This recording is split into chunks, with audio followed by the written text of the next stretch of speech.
আসসালামু আলাইকুম দর্শক, আজ আপনাদের মাঝে তুলে ধরার চেষ্টা করব 16টি কলামের উপর নির্মিত 2 ইউনিট একটি বাড়ির ডিজাইন সম্পর্কে। প্রথমে আসা যাক, এই ডিজাইন একটি বাড়ি নির্মাণ করতে হলে কতটুকু জমির প্রয়োজন। এই ডিজাইনের একটি বাড়ি নির্মাণ করতে হলে জমির প্রয়োজন হবে 3 শতক।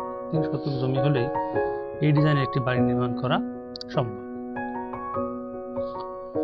এবার আসা যাক, এই ডিজাইনে কি কি সুবিধা থাকছে। এই বিল্ডিংটি দক্ষিণমুখী করলে সবচেয়ে ভালো হয়, কারণ দক্ষিণমুখী বিল্ডিংয়ে বসবাস করতে সবচেয়ে ভালো লাগে।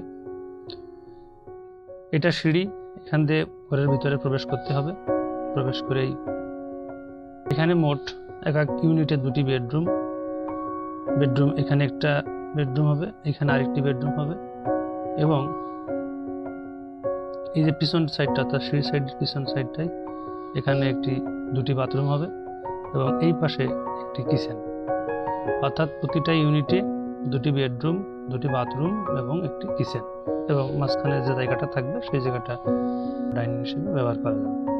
ঠিক সেমভাবে এই পাশেও একই ডিজাইনের হবে। দর্শক, এই ধরনের একটা ডিজাইনের বাড়ি আপনি ইচ্ছে করলে শহরে কিংবা গ্রামে নির্মাণ করতে পারেন। এবার আসা যাক, এই ডিজাইনের একটি বাড়ি নির্মাণ করতে হলে আমাদের কত টাকা খরচ হতে পারে। এই বিল্ডিংটি যদি 3 তলা ফাউন্ডেশন দিয়ে নিচতলার ইউনিটের কাজ শেষ করতে চান, সেই ক্ষেত্রে খরচ হতে পারে আনুমানিক 27 থেকে 28 লক্ষ টাকা। এরপর প্রতি তলার জন্য আরো খরচ হবে 20 থেকে 21 লক্ষ টাকা।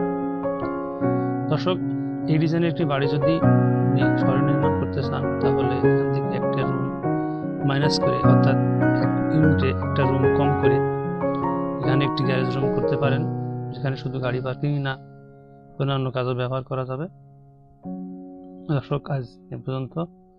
আগামীতে ইনশাআল্লাহ নতুন কোনো বাড়ির ডিজাইন নিয়ে কথা বলবো। সে পর্যন্ত সবাই ভালো থাকুন, সুস্থ থাকুন, এই কামনায়। খুদা হাফেজ।